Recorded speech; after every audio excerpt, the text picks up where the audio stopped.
Imagine building a reality TV empire only to discover you were practically working for peanuts in the beginning. That's the bombshell Joe Giudice dropped about Teresa Giudice's initial salary on the Real Housewives of New Jersey, RHNJ. But was it really that bad? Let's dive into the details. During a recent episode of iHeartRadio's Casual Chaos podcast, Joe Giudice, Teresa's ex-husband, revealed some surprising information about the early days of RHNJ. His daughter, Gia Giudice, initiated the conversation by asking if they even remembered discussing being on TV before signing up. Joe admitted it was all a big blur after they signed the contract. He then dropped the bomb. "I think the first year, we had that big party in my great room. I think that show cost me $150,000 the first year." This highlights a crucial, often overlooked aspect of reality TV.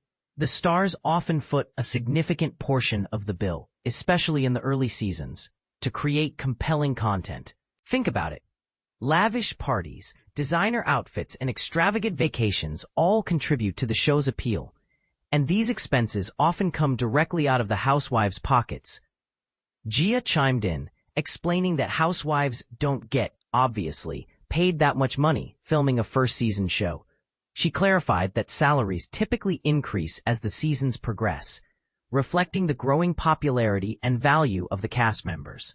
This is a standard practice in the entertainment industry, where initial compensation often reflects the risk and uncertainty associated with a new project. But here's where it gets controversial.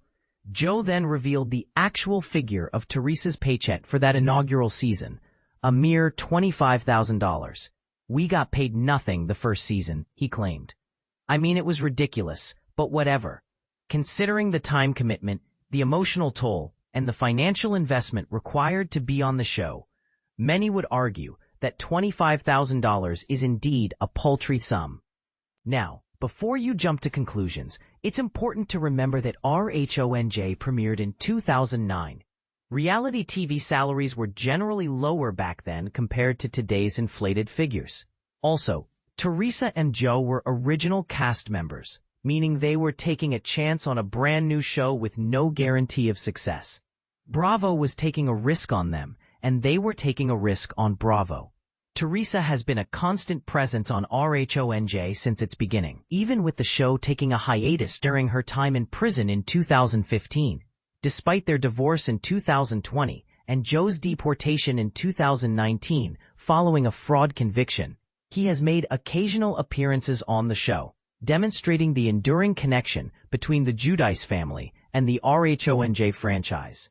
Gia further elaborated on the financial realities of early seasons, stating, "When you're throwing parties and stuff like that, especially for the first season, you're putting in more money than you're actually getting out of it." She emphasized that the initial investment is necessary to grow and make your way and make your name. The Giudices, known for their love of entertaining, didn't mind the expense, as Joe confirmed. "I didn't care. I mean, every weekend, I had people at my house."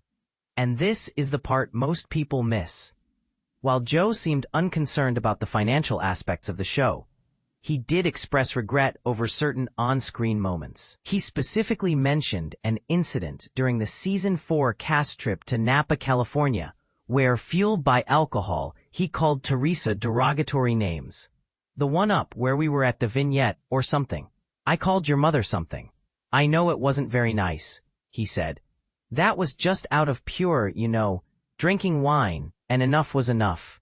Joe acknowledged that the pressure to create drama and the constant presence of cameras contributed to his behavior. "We were stuck there for like a week, I think, in this house, just drinking wine every day," he explained. "Sometimes it just gets so chaotic with everybody around because all they want you to do is just start drama and do this and do that. They don't want you to just hang out and have a normal time." He expressed remorse for his actions, stating, "I don't even use that word.